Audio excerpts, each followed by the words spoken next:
Well, good evening. My name is Thorin Tritter. I am the Museum and Programming Director at the Holocaust Memorial and Tolerance Center of Nassau County, which is located in Glen Cove, New York. And I'm delighted to welcome you to our program this evening, our 2G Tuesday program.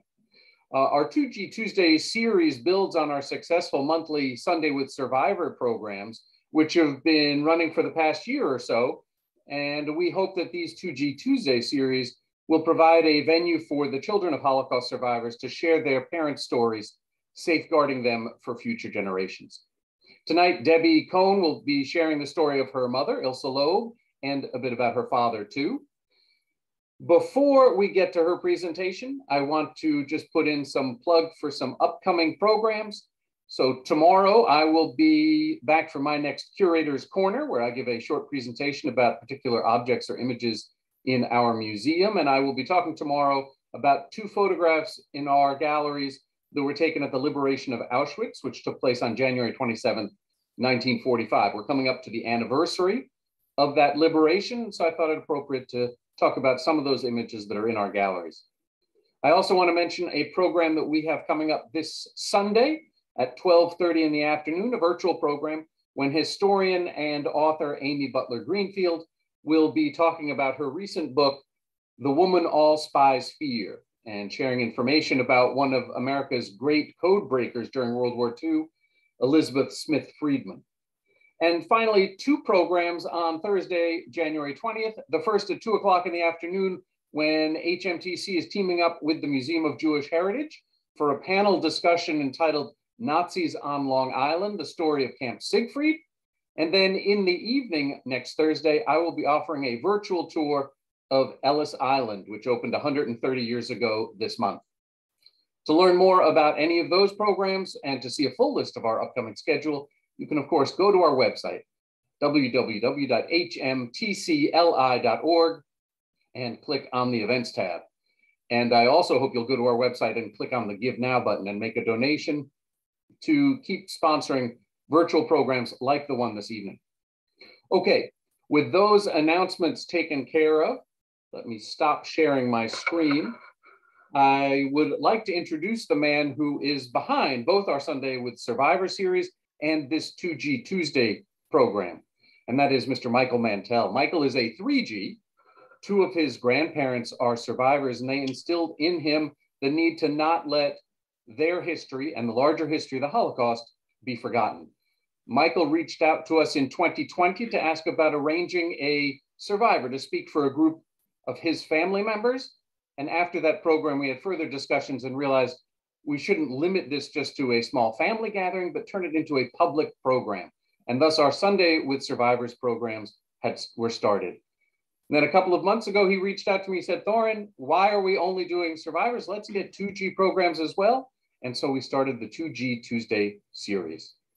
I'm grateful for Michael's continued support, the continued support of his family also. And I pass the baton to Michael to introduce more about our program this evening. Michael? Thank you, Thorin. Thank you so much, as always. Thank you to you and to everyone at the Holocaust Memorial and Tolerance Center for all the incredible work that you do every single day and all the work that you do to put the Sundays with Survivors and 2G Tuesday programs together to make them the success that they are. Thank you to everyone joining us today and for those watching this recording. And a very special thank you to Debbie Cohn, who will be presenting the story of both her parents. I'd like to welcome everyone to 2G Tuesdays. And as Thorin said, 2G Tuesdays is a virtual platform that gives children of Holocaust survivors the opportunity to share their parents and family stories with all of us. At the end of our program, we invite everyone to ask questions or share comments during our Q&A portion. You can use the raise hand emoji if you know how to, or you can unmute yourself if we don't see your virtual or actual hand raised. One of the most wonderful parts of these programs is the interaction that we have at the end where we get to ask questions for all of our presenters. So I encourage everyone to think of questions or comments to share with us. It really enhances the experience. You can write your questions or comments in the chat as well, and Thor and I can read them at the end if you feel more comfortable that way. Before I turn the floor over to Debbie, I want to ask everyone to please save the date for our next Sundays with Survivors event, which will be held on Zoom on Sunday, January 23rd, featuring survivor Rosalie Simon. We hope to see all of you there, and please feel free to invite any friends and family to join us for all of these free online events. Again, thank you. And with that, I welcome Debbie. Thank you. I'm going to share my screen. There we go. Good evening, everyone, and thank you so much for coming. I'm Debbie Cohn, and I am second generation, meaning my parents were Holocaust survivors. And I share my parents' stories of survival because I know how prejudice and discrimination can destroy a family within a so-called civilized society. I know it only too well. But I also know that if it weren't for some good people who helped my mother would not have survived, and I would not be here to tell you the story. We know the Holocaust did not start with murder. It started with little acts of prejudice and bullying that mushroomed into something so horrible as the Holocaust. Here's a picture of my parents when they were children. There's my father on the left, Walter Loeb. He was probably about 8 years old in this photo. And my mother, Ilse Morgenstern, she was probably about 3 years old in that photo. And this is who I'm going to be talking about tonight. Of course, mainly about my mother, but a little bit about my father. So when I speak to students, I want to explain to them that when incidents like this happen, people play certain roles. And they have choices in these roles, except one role has no choice. So these are the roles that people play when bad things happen. We have the role of the victim or target. Now they want to use the word target because I guess the word victim sounds too helpless. But we know who the victims were in this case. There were 6 million Jewish victims, 6 million, which is crazy. And out of those 6 million, 1.5 million were children. So that means only 1 out of every 10 Jewish children survived. Only 1 out of 10. And that's a terrible statistic. My mother is one of those 1 out of 10 children who survived. But all Jews were victims, but not all victims were Jews, because there were other victims of Hitler and the Nazis, including people with mental and physical disabilities. The first mass murder was really of babies with disabilities, and they called it euthanasia, which of course we know that's not what it was. And there was Jehovah's Witnesses, there were gay men, political prisoners, political opponents of Hitler, Roma and Sinti, who we know as gypsies, but they prefer to be called Roma and Sinti. There were many other victims of Hitler. Then we have the role of the perpetrator or bully or criminal, and they're of course the person who commits that bad act, and that includes Hitler, the Nazis, other people who did all those terrible things. Then we have the collaborator. Those are people who assist the perpetrator. Hitler could not have accomplished what he did if it weren't for the fact that ordinary people went along with him. Ordinary people. Then we have the role of the bystander. Unfortunately, we have all been bystanders in our lives at one time or another. We see something bad happening, but we really don't intervene. We may not know how to intervene or what to say, or we're afraid of intervening, but the truth is we're still a bystander. Then we have the role of the upstander or hero or rescuer. And those are the people who really do stand up for another person or people and help them, and sometimes at risk to their own lives. Of course, we have firefighters and policemen and people like that, healthcare workers, all heroes. But in my case, if it weren't for upstanders, my mother would not have survived.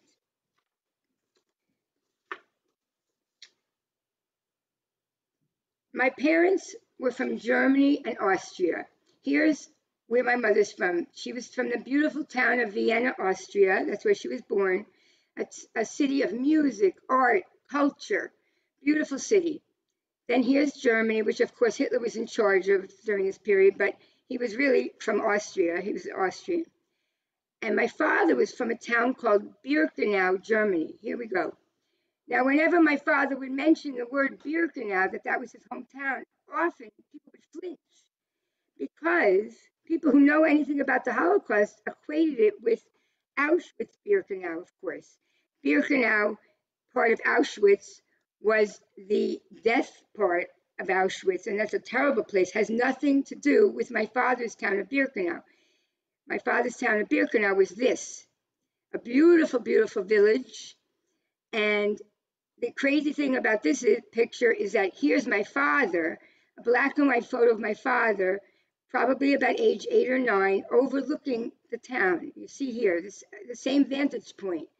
And I just think it's crazy that I'm able to have this photo because my father's family dated back to that area to the 1600s. They were very German. They felt very German, just like we feel very American. But getting back to this map, so these are the countries that we're dealing with tonight that I'm going to be talking about. So Austria, Germany, and the Netherlands. Well, people often think of a Holocaust survivor as a concentration camp survivor, but my mother survived a different way. She was what we now call a hidden child, a hidden child. Now we know probably the most famous hidden child is Anne Frank over here.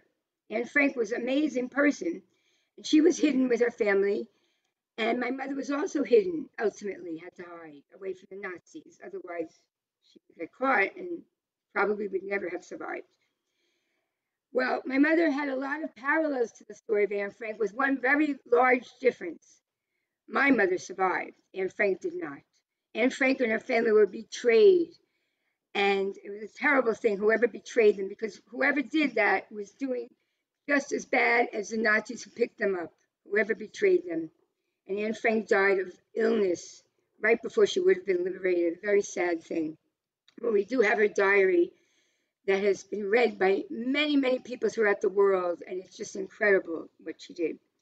So the other things about the similarities and differences with my mother and Anne Frank is that Anne Frank was hidden with her family. My mother was not. Many parents had to make the most difficult decision a parent would have to make, the most difficult decision, and send their child off to be hidden because they knew they themselves couldn't leave or get out, but they were trying to save their child. And so they had to make what a gut-wrenching decision to have your child go off, knowing that you yourself may not be saved. And of course, that's what happened in my mother's case. Her parents had to make that terrible decision. Anne Frank was hidden in a secret annex in Amsterdam. Many of the hidden children had to hide in unusual places in convents, homes, orphanages, forests, pigsties, even sewers, attics, barns, and cellars. They had to do anything they could to survive, and they had to hide in crazy places.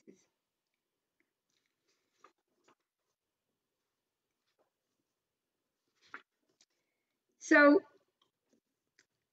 let me first show you my mother's childhood in Austria. My mother, these two photos are in the very first gallery of the Holocaust Memorial and Tolerance Center in Glen Cove. Our first gallery highlights local survivors and their relatives and shows their life before the war. And so we call it our family album. So here, if you ever go to the Holocaust Memorial and Tolerance Center, please look for these two photos because you'll say, oh, well, I know who that is because you've now met me. So here's a photo of my mother on vacation with her parents outside of Vienna around age 5. She remembers when my grandfather, when they took this photo, my grandfather took the hat from his head and put it on my mother, and they snapped the photo. And obviously she was very happy, had a very nice childhood. Here is just 2 years later, around 2 years later, my mother was sitting on the lap of her grandmother, my great-grandmother, in her apartment in Vienna. And again, happy childhood. My great-grandmother did not she died before the Holocaust, before Hitler came to power in Vienna. So it was kind of a fortunate thing because she was a very elderly woman, as you could see, and she would never have survived this whole experience. Down 16 flights of that stairwell. Black Somebody's smoke. not muted. And Felix collapsed somewhere along the way. Yeah.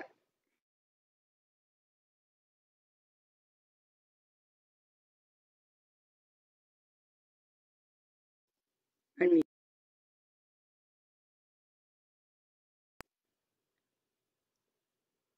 Okay. So imagine for a moment that you're 13 years old and you have to take a train to a foreign country all by yourself. You say goodbye to your parents at the train station, and that is the very last time that you will see your parents again. That is what happened to my mother. And it happened to her for one reason. It happened because of prejudice and discrimination of the Jewish people. So my mother was 12 years old and living in Vienna, Austria, when something happened. It was called the Anschluss. Now, remember, Hitler was in charge of Germany from 1933 on, and things were going very bad for the Jews at that point. But my father always said it took Hitler 5 years to accomplish in Germany what it took 1 day to accomplish in Austria. It was the Anschluss. So, meaning the annexation of Austria into Nazi Germany in March of 1938. And my mother always said that most of the Austrian people welcomed Hitler and his Nazis with open arms. He came into great fanfare. As you see here, he's talking in a square here. There's thousands of people listening to him. He's very mesmerizing when he's speaking. He's shouting. You don't even have to understand the words he's saying because he's so influential and charismatic. So my mother, saw what was happening. It was terrible. And immediately, Jews were subject to public humiliation. You see here a Jewish boy being forced to paint the word Judah on his father's store. Very humiliating. And people are just watching this. And my mother remembers, she remembers they made the older Jewish men from the town scrub the sidewalks with toothbrushes to humiliate them. And it was very bad. And people would just watch or cheer on. So they were all being collaborators, not just bystanders at that point. So my mother's life changed overnight when the Anschluss happened. And the next slide I'm going to show you, my mother's going to be a much older woman, but she's going to be retelling the story of what happened to her when she was 12 years old. When Hitler came to power, I remember that day when my father stood at the window and saw the tanks coming in and the motorcycles. And he said to us, my mother and me and my brother, we are in for very hard times. But in our wildest dreams, we wouldn't have thought how hard. And the very next day, within 24 hours, things changed already. I saw some stores being vandalized on my way to school. Of course, we always walked to school. There was no school bus. And when I got into my classroom, I was sitting down on my desk, and the girl that sat next to me, who I was always talking to through the whole school year, and she was not a good friend, but, we were good acquaintances. She suddenly came over to my desk, looked me in the eye, and said, "You dirty Jew," and spit into my face. And she did that knowing that I was not going to complain to the teacher, because the teacher was confused, like everybody was confused what to do. But they knew that if they were helping Jewish people, they were going to be in trouble too. So I didn't do anything, but it certainly, the memory has stayed in my mind forever, as long as I live, because I couldn't understand where she suddenly had this terrible hatred. So it's a kind of a sad story, but many of the students can relate to this because this is obviously an act of bullying, and nobody really stood up for my mother at that time. Now, my mother is holding this autograph book in this photo. This autograph book is something she had when she was, in school, and she had her friends write beautiful poems or drawings in there. Her teachers, her principal even wrote in there. And when my mother went into hiding, she actually had to put her autograph book and those photos that I showed you earlier all in a tin box and buried them outside by a tree. And she buried them there because she wanted to preserve her family photos. And so at the end of her whole hiding time, she was able to dig up that box in the ground and retrieve her photos and this autograph book. And that's the only way that I even know what my grandparents looked like, because she had those family photos. Now, this is one of the pages from her autograph book. And this page was written just a few years before the incident that happened in school with the Anschluss. And you would never believe, this poem is titled Friendship and Remembrance. It's in German, of course. And it's actually written, like I said, a few years before the incident, but you wouldn't believe who wrote it. It's actually that girl, that same girl who just a few years later spit into my mother's face, wrote this nice thing in her autograph book. So it just shows you how easily influenced people can be by the rest of the people, and they just kind of go along with it. So then many laws start getting passed, and segregating the Jews. Here, the sign Juden verboten, Jews forbidden, and a woman sitting on a bench only for Jews, and she looks kind of embarrassed. Segregation is something that happened in our country, of course, so this is the same kind of thing. And my mother remembers there was a sign in front of the park right by her apartment in Vienna that she was always going to the park, and they put up the same kind of sign, no Jews allowed. So my mother was no longer allowed to even step foot in that park. And she also had to be segregated from her school. One day she was told, you're not allowed to go to your school anymore. All Jewish kids now have to go to a separate school. So my mother had to go 20 blocks, walk 20 blocks to a school where only Jewish kids were allowed. Then the Nazis started taking away all the Jewish-owned businesses. You see here, there's a swastika painted on a Jewish business. So my grandfather had a printing shop in Vienna, and my mother's going to tell you what happened there. He said to my father, you have to get out of here right now, because this place is not yours anymore. It belongs to us. And so my father stepped out of the store for good and used to stand on the other side of the store, staring at the place, which had now in front a big swastika. Yeah, my mother used to say that she remembers her father staying there crying because, they took everything away from him that he had worked for, and she has no idea how he was able to even manage with money after that point.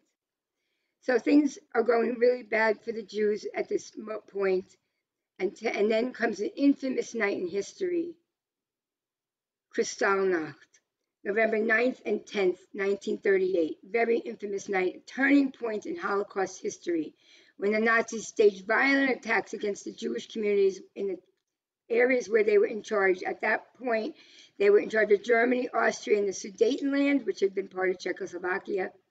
And they destroyed synagogues. They put hundreds of them on fire, as you see here in this photo. The fire department would not come to put out the flames. Only if it would endanger a non-Jewish home or business next door would they do that. They shattered the glass storefronts of Jewish-owned businesses. That's why it's called the Night of Broken Glass, of course, you see here. And there were glass shards all over the streets. They also arrested 30,000 Jewish men that night. And out of those 30,000 Jewish men, my father was one of them. My father was arrested and sent to Dachau concentration camp, which shows you this is not ancient history. My father, who was in Germany at the time, was arrested, and of course they told him you're in protective custody. They always use euphemisms. And he had a terrible time there. He lost a lot of weight. He had frostbite on his hands. They had almost, very thin uniform to wear, and it was bitter cold. He had to march all day long. And it was an unusual circumstance because my father was only there a short time. Hitler called them the November Jews. And he kind of was trying to figure out, what am I going to do with all these Jews? I don't want them here. I want them to leave. And I also want to see what the rest of the world is going to do. And he actually released the Jews at that time, but it was the only time prisoners were released from a concentration camp. That was the only time. And when they were about to release my father, he had the frostbite, and they said, oh, we can't release you yet because we want people to think we treated you well. So we're going to heal your frostbite first, and then we're going to discharge you, but you are to tell everybody we treated you well, and you are to leave the country within 90 days, or else we're going to come get you, and you'll never get out. We're going to find you and take you back, and then you're never coming out. Well, my father could not, he did get out of Dachau, but he couldn't leave the country within 90 days. It was impossible. It was very hard to get out of there, to get the right paperwork and everything. So he ultimately was lucky enough to get out in March of 1940, which is quite a while later. And he very, very lucky, because at that point, very few people were able to leave. And my father did come over to the United States. He's the only one from his family to be able to come here.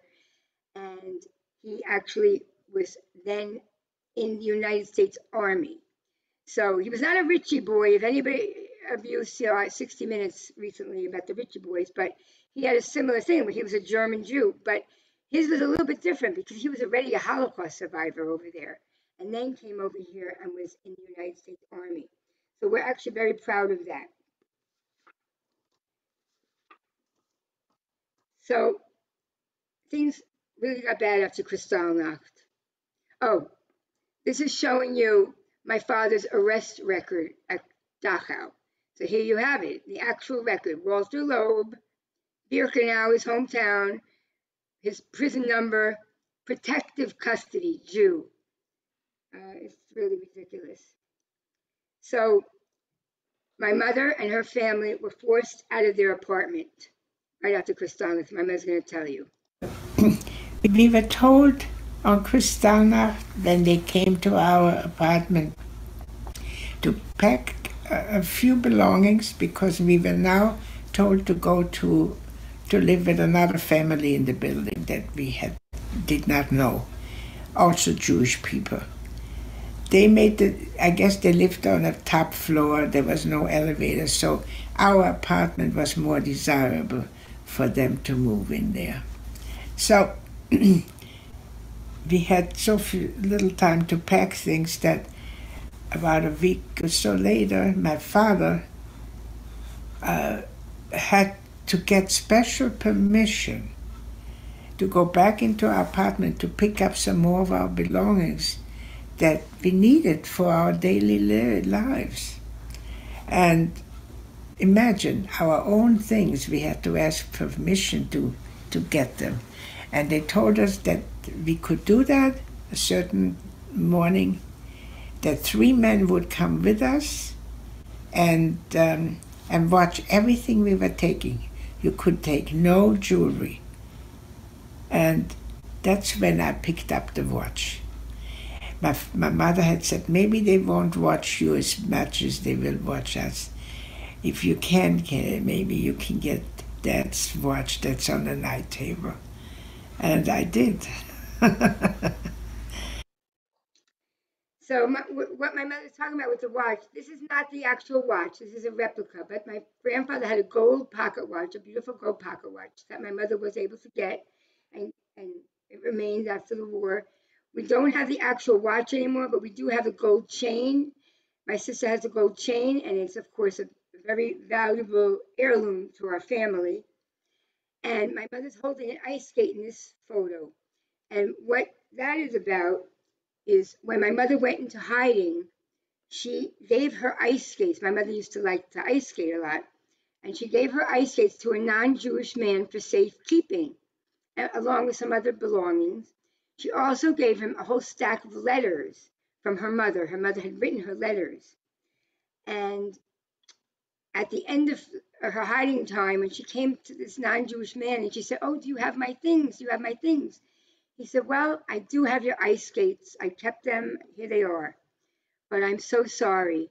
I was so afraid to keep your mother's letters. I was so afraid that somebody would say, 'Why are you keeping this Jewish girl's letters here? I don't understand it.'" So he thought he was going to get in trouble. So he burned the letters. So obviously my mother was upset about it, but she understood why he had to do that. So at this point, my mother and her parents knew it was so dangerous to stay in Vienna for the Jews. It just was not good. So they had to get out. But how could they get out? Where would they go? Who would take them? And that's when my grandparents had to make that most difficult decision, to send my mother off by herself, because here's a picture of my grandmother Elvira, my grandfather Max, is my mother. She was only 13 in this photo. She looks a little bit older, but she's only 13. That's her brother Felix, my uncle. He was actually from my grandmother's first marriage, so he's actually 12 years older than my mother. And this photo was taken just the day before my mother was going to have to leave her parents. They were securing her. She had the right papers to go leave Vienna to go to the Netherlands. But again, she had to go by herself. She couldn't go with her parents. And my grandparents made that terrible decision to send her off without them, knowing they may never see her again. And my mother remembers before they took this photo, that my grandmother made her have her hair done, and she put on a nice dress. And this collar, by the way, was hand crocheted by my grandmother. And she wanted my mother to make a good impression on the people that she was going to in the Netherlands. So now I'm going to tell you about her voyage to the Netherlands. My mother had to go from Vienna all the way through Germany into the Netherlands here, where she was supposedly going to be safe, because at that point, the Netherlands was not occupied yet by the Nazis and Hitler. So they thought it was going to be safe for her, and her cousin was going to arrange for my mother to be safe. So she's going to tell you about her train ride. And remember, she was only 13. Bye to my parents that day. We did not realize that it was going to be the last time that I would see my parents. I don't think either one of us could have done it if we had known that, separate like this. But it was good that I didn't know. And I stepped on the train by myself. It was a very long ride from Vienna to the border of the Netherlands, and was only allowed to take 10 mark, which is about $4 or $5, with me. That's all I was allowed. Not enough money to even come back to Vienna in case I wouldn't be able to enter the Netherlands. But my parents were thinking of that, and they had somebody nearby the border who lived there and would then take me in for a while until, I could get back to Vienna. So when we arrived at the railroads, at the border of the Netherlands, the train, of course, stopped at a station, and a German secret policeman walked in to check the passports. And when he took my passport, he looked at the first page, which had a huge red J, just like everybody Jewish who was Jewish had to have that in their passport, so they could identify immediately if you were Jewish. And so when he saw the red J, he gave me a look that I have never forgotten in my whole life, because it was a look of disgust, of rejection, of not even wanting to talk to me. I wasn't worthy of speaking with him. And He took my passport and put it in his pocket. When I saw that, I thought to myself, as young as I was, how will I get to freedom without my passport? I stood in line for a long time to get this document. I must get my passport back. And I started to pick up my little luggage I had and ran after him. And suddenly I didn't see him in the crew. There were so many people on that train. And when I looked out the window of the train, I saw him standing on the platform. So I had to get off the train. And when I went up to him, I said, "Please give me my passport back." He said, "No, you're too old. They will not let you in the Netherlands." I said, "Yes, I'm 13, just what it says on my passport." I guess I looked a little older than I really was. But no matter how I pleaded with him, he wouldn't give it back. And then I had my first lucky star. And I had so many after that, too. That's why I survived all those years. I suddenly saw another man in uniform standing nearby. I ran up to him and said to him, "He won't give me my passport back." And he walked over to the other man in uniform, and luckily for me, he was the other man's superior. And he said to him, "Give her her passport back." So he had to do it. And so I finally got my passport back and wanted to step back on the train, and the train was pulling out. I knew my cousin was waiting for me at the Dutch border, which was only about 10, 15 minutes away. And I was deserted. I didn't know what to do next. Just had those 10 mark in my pocket. And I went to a place at the station that was like Morse code. There were no cell phones in those days, no, and only a public telephone there and so on. And I said to him, "I must have page my cousin in the Dutch town that he's waiting for me and I will be coming just a little later." And I had to give him half of my 10 mark. And my cousin came on the phone, the public phone, and I told him the next train will be in 3 hours. And that's exactly what happened. I stepped on the train 3 hours later and got to Zevenaar and was now in the Netherlands. And So that's quite a story. My mother retold that story many times to me and my siblings and a lot of people because it was very traumatic. But when my mother demanded her passport back, that was an act of resistance. And I'm often asked by students, why didn't the Jews resist? And I tell them they all resisted in many ways, so many ways. And I tell them that they should go and research about resistance because there's just too much to tell about it. And every single person who did survive resisted just by virtue of surviving. So, but of course, there were so many ways that they resisted. Well, then, so my mother was in the Netherlands, but then in May of 1940, Hitler invades the Netherlands, Luxembourg, Belgium, France, and things are going badly for the Jews there too. Just as badly as it had been for my mother in Austria, now it's just as bad. She is forced to wear this yellow star. It says Jew in Dutch, Jood. We have a store just like this one in the Holocaust Memorial and Tolerance Center in Glen Cove, and that's my mother's. And so, of course, she realized maybe she escaped to the wrong country. And then she received a letter just like this one. This is a letter, the exact kind of letter that Anne Frank's sister Margot received, probably on the same day or right around the same time. They received the same letter because they both were targeted around the same time. My mother was targeted. She was one of the first to be targeted and one of the last to be freed of all the hidden children. So she was targeted because she was registered as a foreign Jewish child in the Netherlands. She was from Austria, and they had lists of this. So they found my mother on the list, and they sent this letter to her. The letter was a letter to be deported at midnight to a labor camp, and they tell you what things to bring with you on the letter.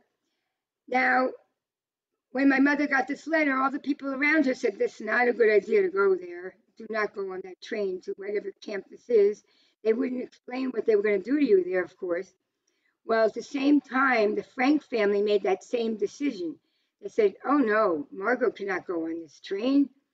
At the same time, the Franks went into hiding. My mother went into hiding in the same country. Now, what was hiding? That was a crazy concept. You had to disappear from your life as you knew it, just completely disappear. And my mother, like I said before, was hidden one of the longest of all the hidden children.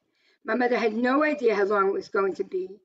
It ended up being 1 month less than 3 years. 3 years. So my mother had to hide in 2 different ways. She had to physically hide, and of course you need people to hide you who are willing to take that risk. And she had to hide her Jewish identity. So she was given by the Dutch underground, a wonderful resistance movement, false papers and a new identity. So here she was. The Dutch underground was risking their lives. Some of them were Jewish, some were not Jewish. And they would go sometimes into the German headquarters and take the documents and falsify them and then give them to Jews to help them. And here my mother got papers to say she was no longer Ilse Morgenstern. She was now going to become a Dutch Christian girl named Joppie Loeb. And she had to brainwash herself to think, I'm no longer Ilse Morgenstern, I'm now Joppie Loeb. And she always said it was luck, but it was really luck to her because she had so much luck along the way because all the survivors had to survive with a lot of luck. So most of my mother's hiding time was spent with her cousin Adie.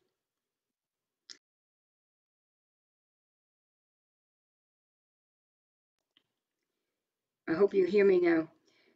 She was hidden with her cousin Adie, who was a blonde, blue-eyed Jewish man, who, of course, because he was my mother's cousin, he was Jewish, but he had a non-Jewish fiance named Nikki. And they were living in a house outside of Amsterdam in a town called Laren. And everything was in Nikki's name, the papers and everything. So because she wasn't Jewish, they thought, let my mother hide there with them and hopefully it'll work out. Adie was very bold and brazen, and even though he was Jewish, he had false papers to say he wasn't Jewish, and he didn't want to physically hide. He would go out and be very daring and just kind of take it to the Germans in a way, and was never really caught. But my mother, of course, did feel like she had to physically hide. It was too dangerous. So before I show you the next slide, I'm going to explain. So my mother was with Nikki and Adie for a lot of the time in Laren. But at one point, Nikki's sister was getting married in Amsterdam. And they decided to take my mother with them. They didn't want to leave her by herself. So they took her to Nikki's parents' apartment in Amsterdam. And the problem was the new groom was a Nazi sympathizer, they thought. And they couldn't tell him that his future in-laws and everybody were hiding a Jewish girl. So they had the wedding downstairs in the apartment.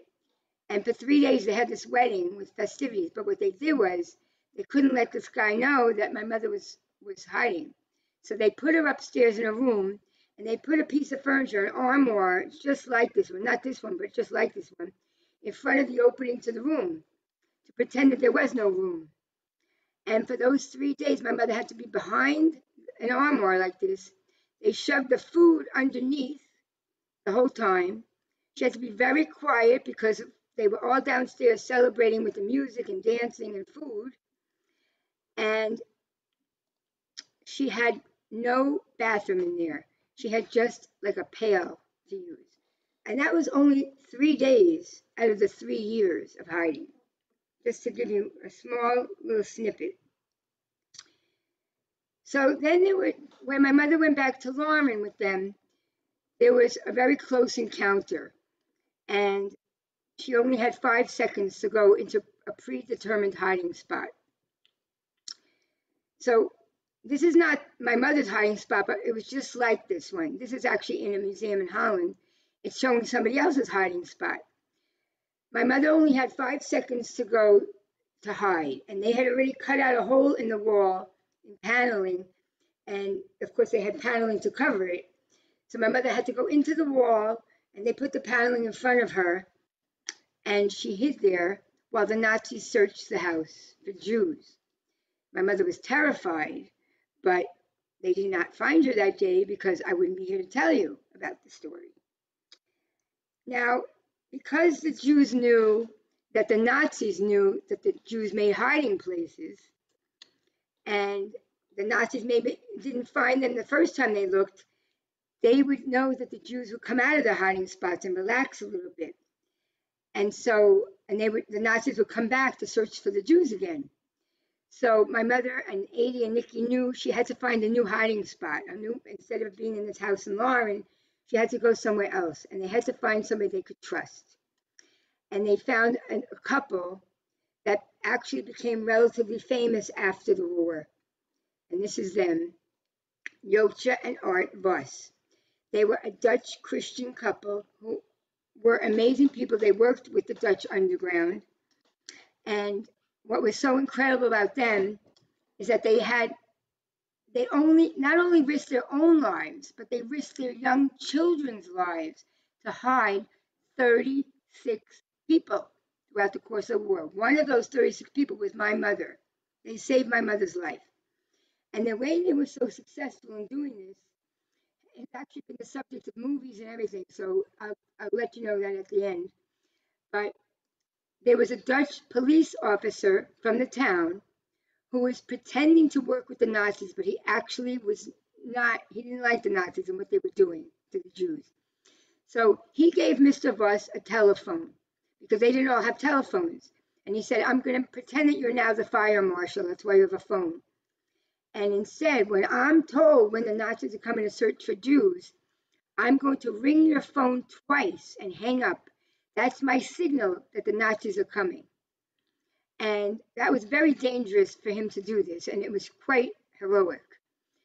And what the Vosses had done was they had an art studio in the back. They were very artistic people, and it was an artistic area. And they dug a tunnel from that art studio to the outside to a field. It was actually by like the woods. They were at the end of the road. And this is showing you the opening of the tunnel outside. So when they were warned that the Nazis were coming to search, they would say to the Jews, run, go into the tunnel and hide and disperse. And they would go into that tunnel and they would disperse.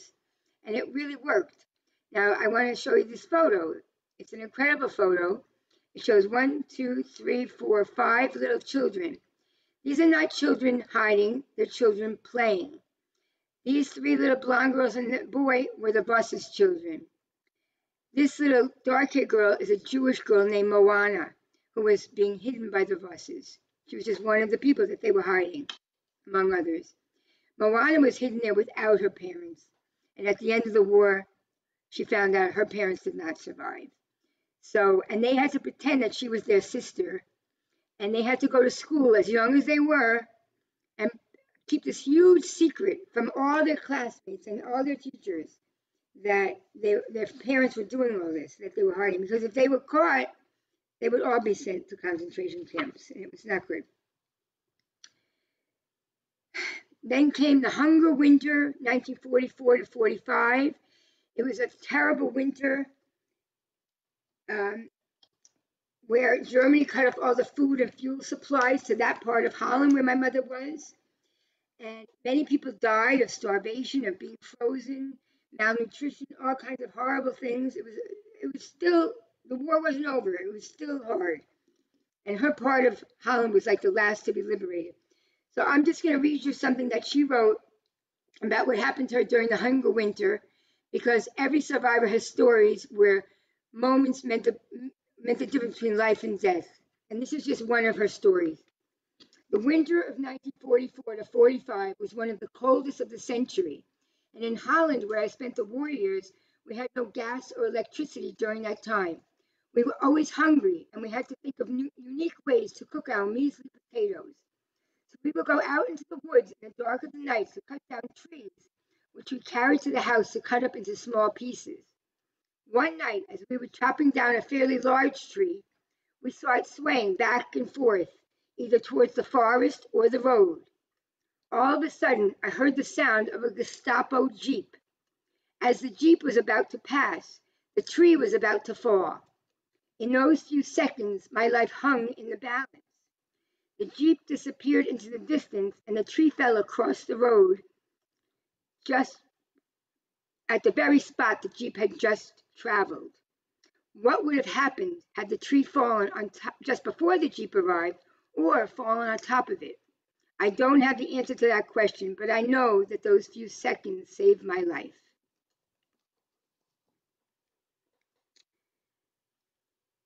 So finally, my mother is liberated. That part of Holland is liberated May 5th, 1945. She's finally free. Here's a picture of her with Nikki's sister, Adie, and Nikki, and they're kind of frolicking around.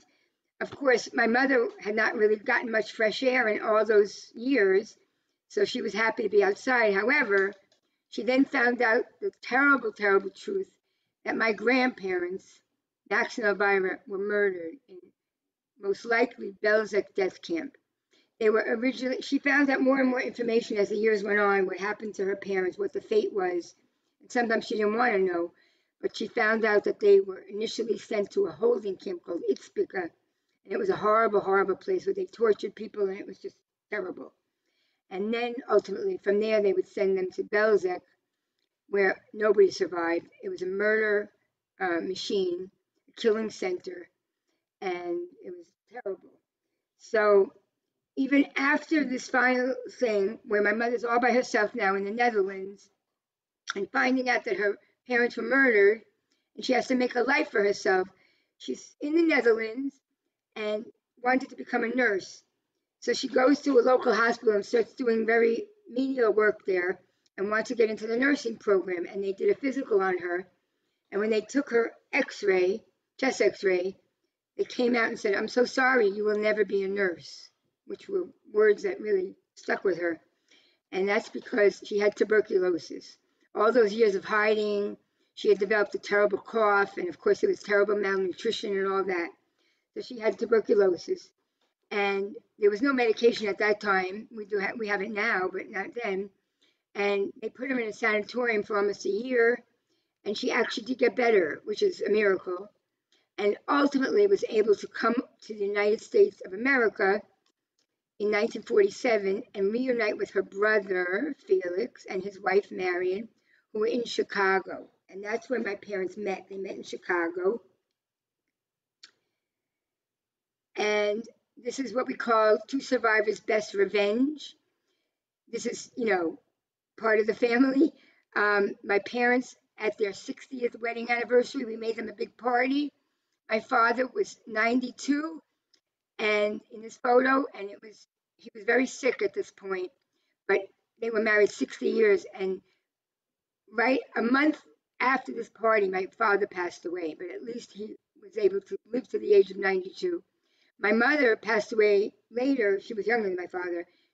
She passed away at the age of 94, and at the age of her death, she had at the time of her death, she had 4 children, 7 grandchildren, and 2 great-grandchildren. So that's what happened. And I like to end with gratitude, because these are the people who helped my mother. I mean, some of the people who helped my mother. This is my mother with Nikki, and luckily she was able to reunite with her rescuers, which is also very unusual. Many survivors were never able to reunite with the people who saved them, but my mother was. We went back to Holland actually and found Nikki, and Nikki passed away after this, so it was good that my mother got to see her. And the amazing thing about the Vosses is that my mother was able to find them too, and they had moved from the Netherlands to Woodstock, New York. Crazy. And very unusual situation that she reunited with her rescuers and that they actually even spoke together to school groups. Yocha would speak with, and my mother, Art, of course, passed away before Yocha. But here's a picture taken many years ago of Yocha, her grandson, my mother, myself, and my daughter, who's now a grown woman. But it's just showing you how we had such a nice relationship with them, which was wonderful. So I'm going to end with that, and I really hope that you have questions. Thank you. That was incredible, Debbie. Thank you so much. That was such an incredible, moving presentation. I can't thank you enough. Wow. I know people will have questions and comments throughout. We had a few comments that this was such an incredible presentation while you were speaking. I actually, if anybody has a question, I really prefer that they actually ask it verbally than in the chat. I don't like seeing the words go across. Maybe I can start off with a question.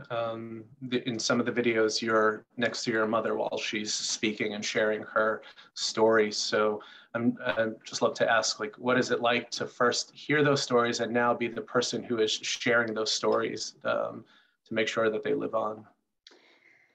Well, I mean, my mother was very different than a lot of survivors. I know so many second gens whose parents never spoke about it. My mother was very, very vocal. I think it helped her every time she spoke, and it helps me too, actually. Every time I speak, it helps me. Because it's a lot of trauma. And she spoke about these stories throughout my whole childhood. Remember, I'm the youngest of 4 kids, and by the time I came along, it was like just there every day of our lives. And the thing was, I didn't really know how to tell the story. And my mother actually had an exhibit that she curated in Rockland County on hidden children. And it was amazing. She had 17 hidden children come to my house like every week and start talking. And some of them wouldn't say anything. They were so traumatized. And then when they did start speaking, they wouldn't stop. And then my mother decided we have to share this with everybody. So she made a whole hidden child exhibit. And it used to travel around the country. And I had no idea about the Holocaust Center in Glen Cove. And I lived not far from there, like 15 minutes away. And my mother says, you know, Debbie, I'm going to try to get it to the place in Glen Cove. So she went over there, and the woman at the time who was the education director took my mother's exhibit. And when she took the exhibit, my parents lived in New Jersey at that time, far away. So I said, I have to really know my parents' stories because I'm going to be telling it to people when they go there. I mean, it makes so much more impact when they see an actual human who's connected to it. So I had to do a lot of work to get the presentations right because my mother would tell me this little story and that little story. And I had to know, well, what do you mean? How did you get from here to there? And what was the chronology of it? So I did lots and lots of interviews. And so I did it. And my mother knew I was doing this because she was still alive when I started doing this. And she was very happy. And my sister does it too. I have a sister who does Holocaust education. Amazing, thank you. I just want to say these Sundays with Survivors and 2G Tuesdays have inspired me and my father to want to tell his parents' story. So thank you for that. Wonderful. Thank you, Debbie. Very touching story, very touching. Thank you. April Zygmunt, I'd love for you to ask your question, yeah.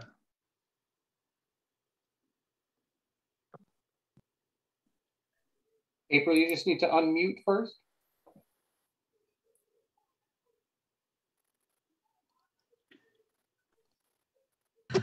Apparently what's going around now is how all these Nazi supporters, of course, are going after the Jews in full force.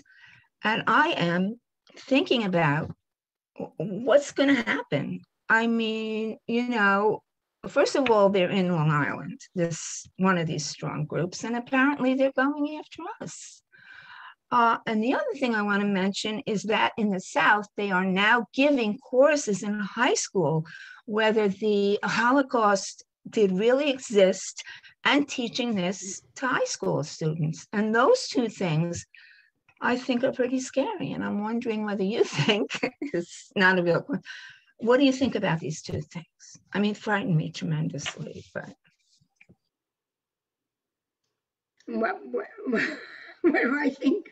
I think that the Holocaust Center is very aware of all that you're saying and trying to combat it. And that's the whole point, is that we're trying to educate. What I get upset about is that we're usually preaching to the choir. So that's the piece that I'm trying to, and the Holocaust Center tries also to reach out to people who don't know about it. But the only way to do it is through education. And that's what we're trying to do, education. I mean, ignorance is no good. And there was a survivor, he's no longer with us, David Gewirtzman. He was an amazing, amazing man. And he made the most incredible statement. He said, instead of weapons of mass destruction, I use weapons of mass instruction. And I think that that's just great. I mean, you know, what can you do? You can only do what you could, you know, so much. But that's why I do this work, because I'm trying to educate people, and then hopefully those people will then spread the word further. Yeah. Thanks. Thank you. I know Susan Halpern has a question, and then maybe we can go to Linda and Barbara. How did your mother escape notice by the neighbors of Art and his wife? Well, they were all very careful. I mean, it was very, very difficult, but it wasn't just my mother. They were hiding 36 people, not usually at the same time. But I mean, it's a long story, but it's incredible that they were not detected.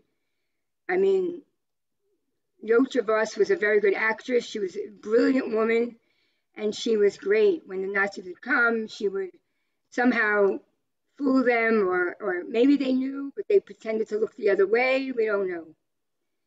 So, but you could look them up, because there's a lot. Oh, I was saying that years ago, Barbra Streisand produced several movies to Showtime called Rescuers Stories of Courage. And one of the movies was called Rescuer Stories of Courage, Two Couples.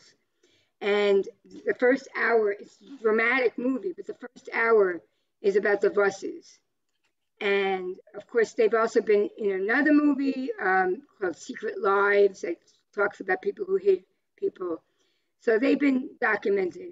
And there's a tree in Yad Vashem for them, on the Righteous Avenue of the Righteous. There's also the picture I showed you in my PowerPoint of the two of them is in the United States Holocaust Memorial Museum. When you go through the museum and you see the rescuers, it goes by country. And when you get, and usually it's just names. But when you get to the Netherlands, it'll be a paragraph and their photo, because they saved so many. So you can look for that if you ever go back to the Holocaust Museum in Washington.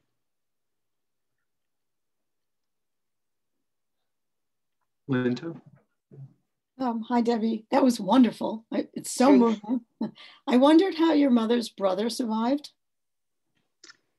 My mother's brother, Felix, he, like as I said, he was 12 years older. And during Kristallnacht, he really had to evade the Nazis and go into alleyways and hide all night and everything. But he somehow was able to escape illegally into the Netherlands. What had happened was he was in the Netherlands in the summer of 1938. The parents had sent him there, and unfortunately, one of his relatives sent him back to Vienna, which was like terrible that she did that, and a terrible thing. But so he tried to get back to, because when he was in the summer of 1938, he met his future wife. They fell in love at first sight. And so he wanted to go back to the Netherlands and find her and try to figure out where to go and what to do. So he was able to somehow, get there illegally to the Netherlands, reunited with Marion. They got married there. And then she had relatives in the United States that had the papers for them. You had to have some sort of connection. And they were able to come over on one of the last ships to leave. And they came over to the United States. So he was here the whole time. And he actually wanted my mother to come over here to join him before she went into hiding. And he had papers for her, but not for the parents. And so my mother said, no, I still have to wait for my parents to join me here in the Netherlands. I can't leave them here in Europe. And had she come here at that time, of course, it would have saved her all of those years of hiding. But she said she never regretted the decision because she would have felt so guilty leaving her parents in Europe and their fate. So that's what happened. Barbara? Hi, Debbie. I really, really was very moved by your presentation. You did a wonderful job. And I don't know if you remember, but years ago when I first met you and you would do your parents' story in the old room in the Holocaust Center, in that big room by the kitchen, and you kept insisting that I had to do it. You kept pushing me, you have to do it. And thank you. Thank you for doing that. Oh, I'm glad. Thank you for saying that. Sure. I don't know if anyone else has their hand raised. I know Sandy Cooper had a question, and if anyone else does as well, please feel free.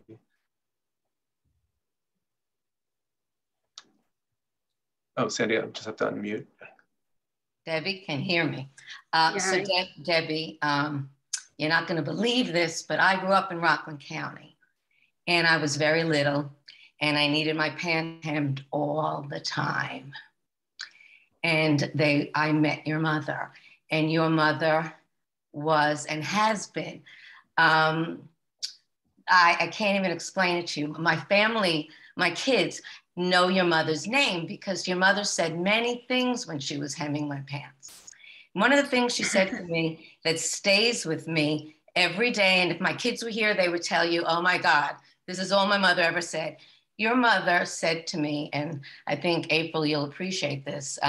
Your mother said to me one day, you know, the next time it comes back, it won't come back in a Nazi flag. It will be coming back wrapped in an American flag. So be careful. Mm. And I listened to that. I remember getting in the car afterwards and saying to my mother, I was young, you know, what exactly is she trying to tell me? But when I heard that you were doing this and I could get to see a picture of your mother and I could tell my kids and my sister, oh my God, I mean, your mother is a household name for us. So this has been amazing, and seeing her face and hearing her voice, and what a gift. Just to tell you, you know, my mother spoke very, very often. She was a huge speaker. She spoke all over the country, really. I don't know about the world. Well, maybe. My father actually went back to his hometown and spoke in Birkenau. And that was incredible that the townspeople were listening to this. And she was just, she actually was a very big speaker. When she moved to New Jersey, she was very involved there too. And Christy, she even spoke in a prison in New Jersey. That was my mother's idea, to go to a prison. American flag. Anybody else? And by the way, my sister's on this call. My mom wants to ask something. Yes. Go ahead. Oh, sure. I think I want to thank you so much for your presence. I'm going to cry because it was so cute. No matter how many stories I hear, each one, the way you told the story, it's like in my heart. I'll never ever get that. Thank you for that. I needed this story. It's just gonna keep me in tune and in front of things. And as you said, when things are serious, you know, I'm gonna be mindful and I have to put myself out there and educate as well. And I learned from you, and I thank you so much. What I wanted to ask you, you had a picture of Nikki. Did you have a picture of your cousin who was Nikki's fiance? What happened to him, your cousin? Yeah, I'm surprised that didn't come up until now. 80 was an interesting man. You could make movies just about Nikki and 80's relationship. They were very much in love, but he was, like I said, very bold, and he would go out during my mother's hiding time, and he wouldn't come home at night, and they weren't sure, is he picked up by the Nazis or is he just carousing around? And he ultimately never was caught by the Nazis. But then at the end of the war, after the war, when my mother was in a sanatorium, they actually came to visit her because they had gotten married, because they weren't allowed to be married before that. And they got married. However, I don't know how long after that, but even though 80 was not caught by the Nazis during the war, they got him in the end. He killed himself. So it's kind of a very sad story. My mother said he was kind of going crazy already during the war. I shouldn't use those words, but something was happening to him, and obviously he couldn't handle it. So he actually killed himself. And Nikki never remarried. She was always staying in that same apartment, and that was it. I have a question. So my mother was a Kindertransport child. She was 12 years old and was put on it and went to England. And I also grew up with her stories. Not so much my father's stories. He was a little more taciturn, but my mother, you know, always grew up with the stories. But I always had the sense that she felt like she was neither fish nor fowl. You know, that when— You mean like other survivors? Yes. You know, that she was, you know, she didn't really feel like she fit into people that survived the camps. Yes. That was a very big thing in our family, yes. You know, they call it the hierarchy of suffering. Like who suffered more? And it's true. People would not validate my mother, even though, believe me, she suffered and we suffered. So, you know, and I think that, you know, I'm saying they needed that validation and they weren't getting it. And the camp survivors would say, oh, what do you know? What do you know? And my mother would say, you know, the fear, like children would ask her, were you ever bored during those 3 years? She had no TV, no books, no internet, no nothing. She says, no, I was never bored because I was just terrified every minute of every day. Wow. And so that just shows you the suffering. It's almost like, you know, better if you're just caught already, you know, because just you could relax finally. And she had nobody to be there with her. It's not like she had other people around her suffering with her so much. So there's a lot about it that I can relate to what you're saying. Yes. And there was, you know, she had the Hidden Child Foundation, which, what was a hidden child? These people were already older, but they all identified as hidden children. So she died. I still think of her as a hidden child. And once they found kind of a group, I guess it was better for them. And the same thing with Kindertransport. My mother was like the Kindertransport, but with a big difference that she was by herself. And her destination was just the Netherlands. She wasn't going to England. But of course, she knew many people who were on the Kindertransport.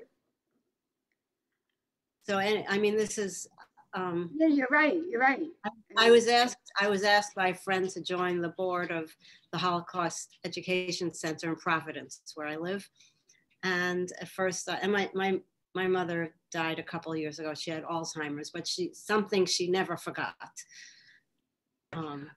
And so I was a little bit reticent because, but now and at the Holocaust Center. What? At the Holocaust Center in Providence. Mm-hmm. Well, I wouldn't be. The new executive asked me to put together a story about my mother. I have all these papers at home. You know, I have a whole room full of papers. You know, Okay, well, you should definitely do it because the stories mean a lot more when they're coming from somebody who really lived it. So you inspired me. Oh, I'm glad. Thank you. Because they really make more of an impact when it's coming from somebody who can say, this was my family. I wanted to tell you, when I was at the museum in Washington and I saw the picture of the buses on the wall, of course I knew it was there, but I looked for it and there was some strange woman standing next to me. I said, those people saved my mother. The woman almost fell on the ground. Because, you know, here you are looking at pictures. Who are these people? But I was giving her a personal connection. So, yes, I would say definitely do it. Can I say something, Debbie? Yeah. Psychologists have done studies of children who are Holocaust survivors, and it's very difficult.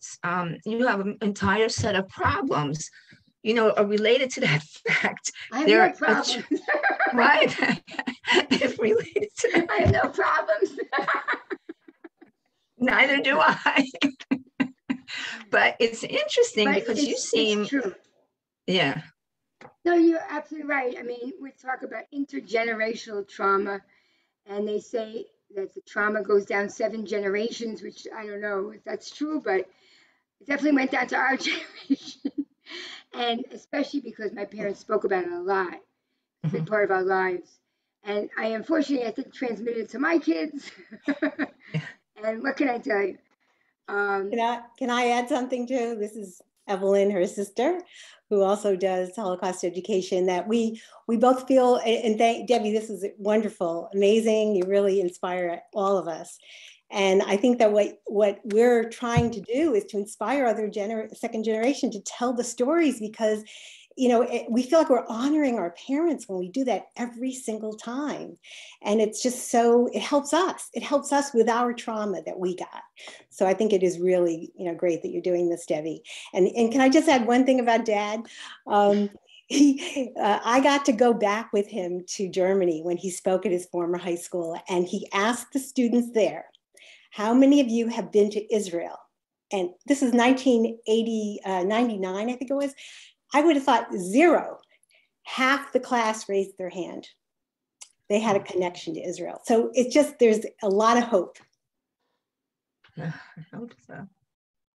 Beautiful. Thank you. I'm happy to hear your voice as well, Evelyn. And Greta also has a question to ask.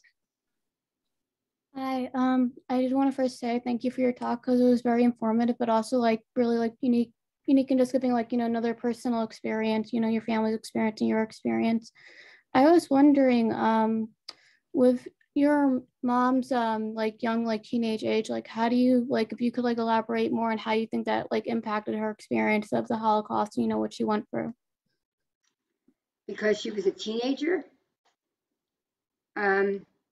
Well, it was very, very rough. She spent, you know, a lot of her teenage years in hiding without being able to experience anything and without being able to go to school or anything. So she always felt like she wanted to get more of an education when she finished. She did get a GED at the end, and she wanted all of her kids to get educated. And of course, we all got higher degrees and all that. I mean, you know, she valued education very highly and felt like people shouldn't take it for granted. When I speak to schools, I try to tell them, don't take it for granted that you're in school here, because my mother wasn't able to do anything, and she would have loved to be able to open a book and study for something, but she wasn't able to. So it was very tough, you know. Her having to say goodbye to her parents at that young age was very difficult, and you know, kind of never got over. She never was able to have real closure, because you don't have a place to bury them or, you know, nothing like that. Although the crazy thing is, I'm in Miami Beach. I live mostly in Miami Beach now and partly in Long Island. And we have the Holocaust Memorial in Miami Beach. And the craziest thing is that my grandparents' names are on the Holocaust Memorial in Miami Beach. My grandparents. We had no connection to Miami Beach at the time. It was just that my mother knew the memorial was being built, and she submitted their names at the time. And so they're there. So I feel like it is a place that I could honor my grandparents. You know, I don't have a cemetery or anything, so I have that. But thank you for the question. We've got to wrap up pretty soon, but I see April is eager to add one more comment. So let's go to April and then we'll wrap it up. Just make sure, yeah. Debbie, my question is, what happened to the box with the photos? So my mother, when she came out of hiding, she had specifically buried it by a tree so she would remember where it was. So she dug it up and she opened the box and she was able to get, the photos were still okay. The autograph book was okay. It's really a miracle, I guess. I mean, she must have put it in plastic or something, I guess.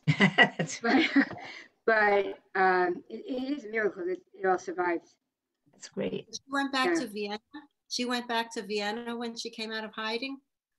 No. No. She was in the Netherlands after, when she came out of hiding, and she didn't go back to Vienna until many, many years later. When she was already in the United States, she took a trip to Vienna years later. Where did she bury the box? In Vienna? The box was it in the Netherlands when she went into hiding? Before she went into the hiding, she put it outside in the ground, and that's where the box was. Yeah. No, she didn't bury it in the Netherlands. Maybe that was confusing.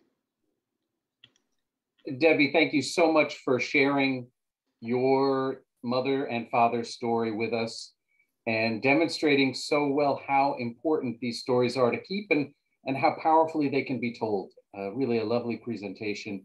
And, you know, it's just nice to hear the stories about your parents, even though we know it's a horrific story. I want to thank Michael Mantell for being our co-host today. And I want to thank all of you for joining us as well. I hope to see you at some of our other programs soon. So have a good night and thanks very much. Bye-bye. Thank you so much. Thank you, Soren. Thank you. Thank you.